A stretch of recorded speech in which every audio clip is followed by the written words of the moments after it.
como tal, como resguardo, no tenemos un puesto de salud, no tenemos medicamentos, estamos solos dependiendo de nosotros mismos, tratando de podernos curar con medicinas tradicionales.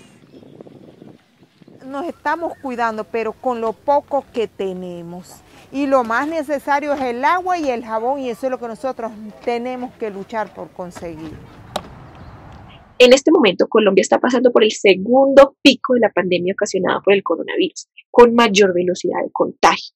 En el escenario internacional, Colombia ocupa el 11º lugar de los países con mayor número de contagios en el mundo y es el segundo después de Brasil en América Latina. De estos 11 países, Colombia es el único que no ha implementado un programa de vacunación al día de hoy para su población.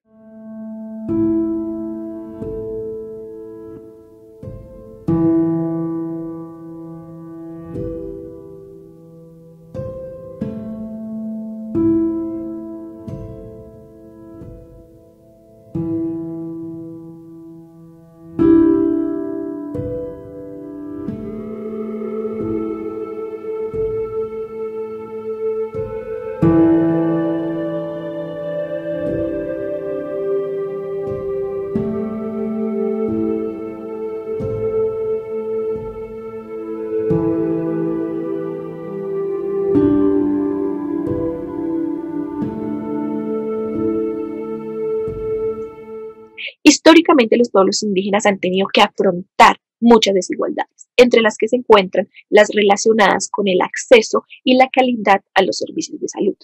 Es importante señalar que el racismo estructural y la discriminación histórica generan mayor vulnerabilidad a los pueblos indígenas frente a los efectos de la pandemia. El gobierno nacional ha reportado a la Organización Panamericana de la Salud que a la fecha del 12 de enero de 2021 registró que a esa fecha había 30.432 casos de contagios en indígenas y 970 fallecidos.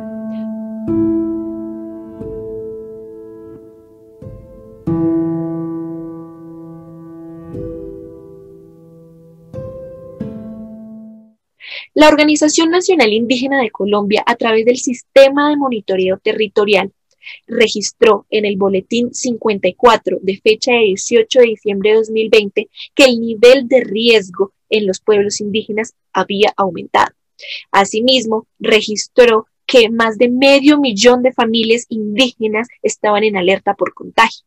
A diferencia de las cifras reportadas por el gobierno nacional, la ONIC registra que más de 37.000 personas indígenas han contraído el virus a esta fecha y se han reportado más de 1.300 fallecidos, entre los que se encuentran los abuelos, las abuelas, los mayores y las mayoras, quienes poseen y transmiten todo el conocimiento ancestral de cada pueblo.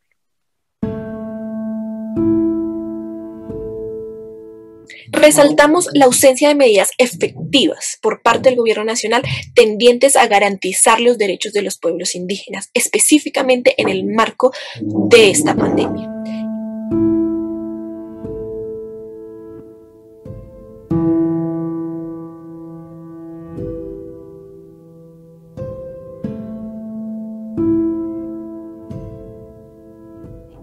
En este sentido, ha existido desidia institucional de este gobierno frente a los requerimientos y necesidades urgentes de los pueblos. El presidente Iván Duque, en su programa de televisión, que le cuesta miles de millones de pesos a los colombianos, insiste en afirmar que la pandemia y la crisis social, económica y de salud está controlada. Sin embargo, la realidad nos indica todo lo contrario.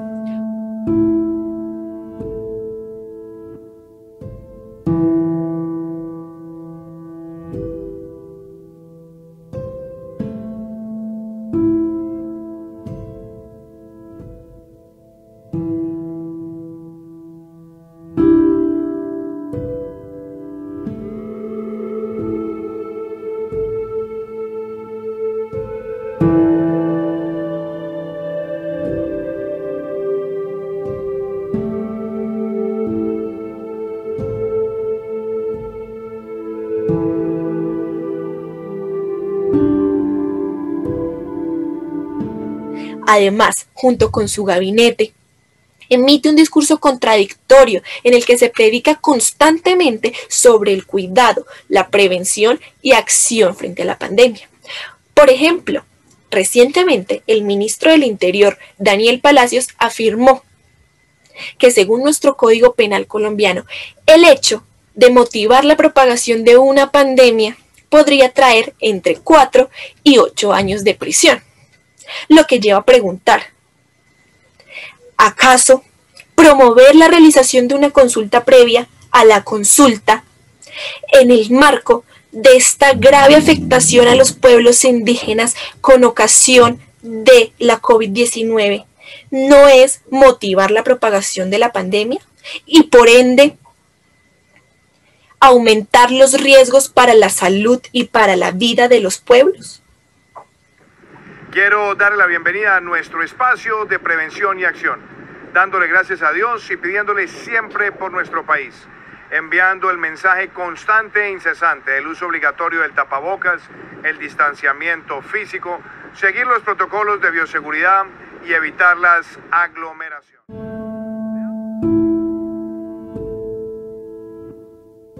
El Centro de Pensamiento Áncora quiere poner de presente dos realidades sobre la realización de la consulta previa a la consulta previa. La primera es que la virtualidad no garantiza la participación real y efectiva de los pueblos indígenas. Todo lo contrario, puede restringirla. La Comisión Nacional de Territorios Indígenas ha explicado que los espacios de consulta previa se deben realizar de manera presencial, para garantizar la participación real y efectiva de los pueblos indígenas, pues en todo el territorio nacional no hay acceso a energía y conectividad. En nuestro país, las organizaciones indígenas han señalado que el 90% de los territorios que ocupan los pueblos indígenas carecen de infraestructura para conectarse a Internet. Y esta historia se repite a lo largo de toda América Latina.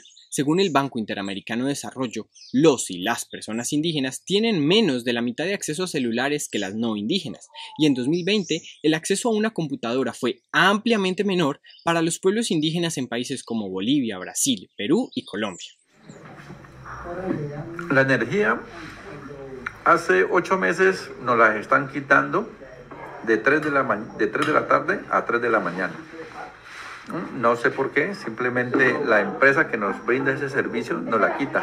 Es una forma de no dejarnos saber qué está sucediendo a nivel nacional, porque nos quitan la energía, pues no tenemos radio, no tenemos televisor, no tenemos internet, no tenemos acceso a la educación, porque la educación por cuestiones de la pandemia, pues ahorita es por esos medios virtuales. Entonces no tenemos ese acceso, es como tratar de reprimir a la comunidad indígena.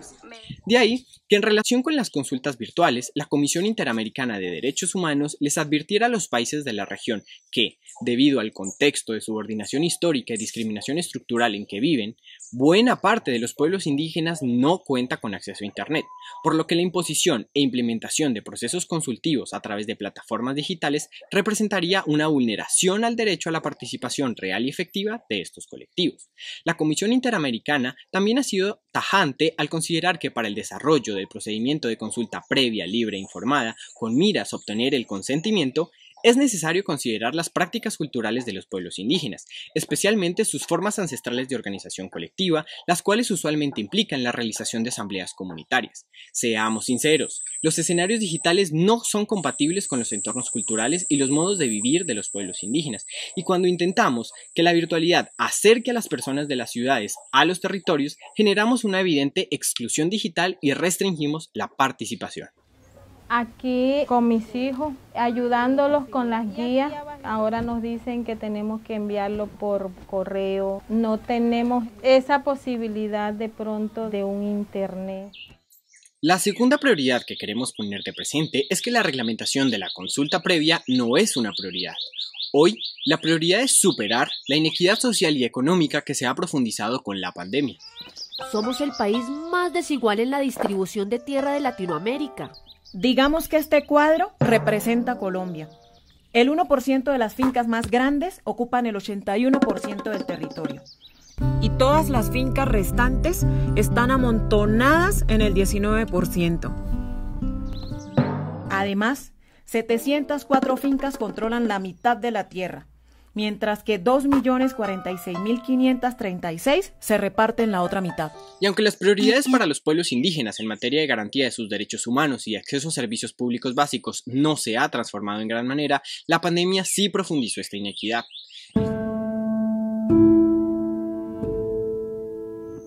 En el Centro de Pensamiento Áncora no solamente estamos preocupados por la pandemia de la COVID-19, la cual, no nos cansamos de repetir, continúa generando un riesgo grave y latente de infección sin que existan respuestas claras del gobierno nacional para atender las necesidades que sí son urgentes en materia de salud pública y derechos humanos.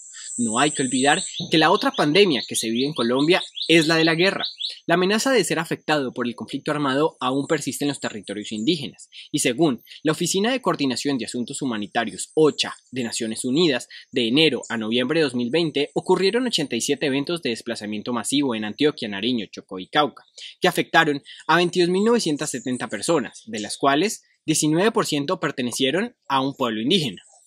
En ese mismo periodo, 34 eventos de confinamiento restringieron la movilidad de 68.802 personas confinadas, de las cuales 66% fueron indígenas.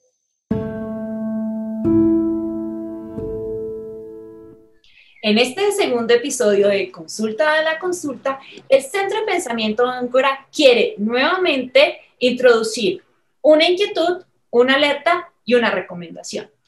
Primero, la inquietud. ¿Será que el Ministerio del Interior está aprovechando la pandemia para por fin sacar la reglamentación de la consulta previa, pero de una u otra manera poniendo contra la espada y la pared a las organizaciones indígenas? Segundo, la alerta. Ante la crisis actual de pandemia, cualquier reunión, desplazamiento de las autoridades o equipos técnicos para realizar la consulta resultaría en una grave afectación y en un riesgo eminente para las autoridades y comunidades. Además, realizar una consulta previa virtual afectaría los derechos de los pueblos indígenas a la consulta previa y a la participación. Nuestra recomendación desde el Centro de Pensamiento Áncora es que se suspenda el proceso de consulta previa. Adicionalmente, que se tenga en cuenta los decretos autonómicos para que en un diálogo intercultural se presente un proyecto de ley estatutaria que materialice el querer y el derecho fundamental a la consulta previa desde los territorios y no un decreto que pretende reglamentar un derecho fundamental. El Centro de Pensamiento Áncora los invita a seguir cuidándose desde sus casas. Asimismo, los invita a que sigan la serie de videos Consulta a la Consulta que seguiremos subiendo semanalmente a nuestras redes sociales de Facebook, Twitter, YouTube y a nuestra página web, pensamientoancora.org.